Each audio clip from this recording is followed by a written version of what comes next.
तर नवी मुंबईकरांसाठी नव्या वर्षाचं गिफ्ट मिळालंय। इंडिगोचं विमान विमानतळावरती उतरलंय।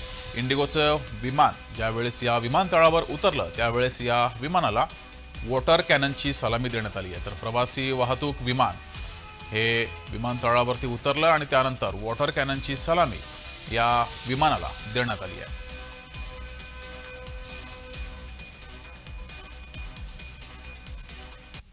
सामान्य नागरिक देखील या ठिकाणी उपस्थित झालेले आपल्याला पाहायला मिळतात। आपल्या बरोबर काही सामान्य नागरिक आहेत, आपण त्यांच्याकडनं जाणून घेऊया। सर, क्या बताएंगे आज यहाँ पे आप आए हैं, क्यों आए हैं, कैसा लग रहा है आज यहाँ पे पहला लैंडिंग होने वाला है? हाँ, मैं एम्प्लॉई हूँ नई मुंबई एयरपोर्ट कंपनी का।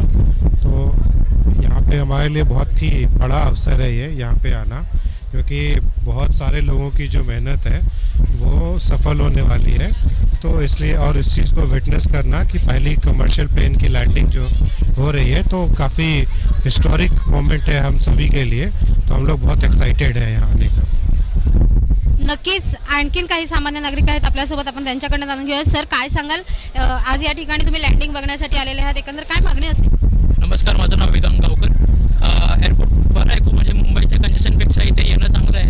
अटलची तुमची कनेक्टिव्हिटी पण चांगली आहे। माझी एवढीच मागणी की लवकरात लवकर चालू व्हावं। आपण बघतो थोडा डिले होतं, पण या कमर्शियल लँडिंगमुळे एवढं आहे की पुढच्या वर्षीच्या मिड जूनपर्यंत माझ्या होप की होप आहेत की चांगलं होईल, चालू होईल। थँक्यू।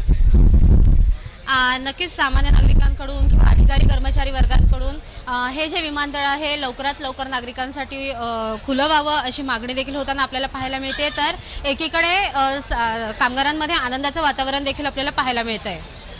कविता लोखंडे, जय महाराष्ट्र, नवी मुंबई।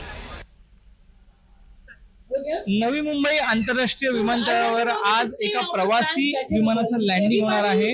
आपण जर पाहिलं तर 2 महिन्यापूर्वी या ठिकाणी लष्कराच्या एका विमानाचं लँडिंग झालं होतं। थोड्याच वेळात हे विमान या ठिकाणी लँड होणार आहे।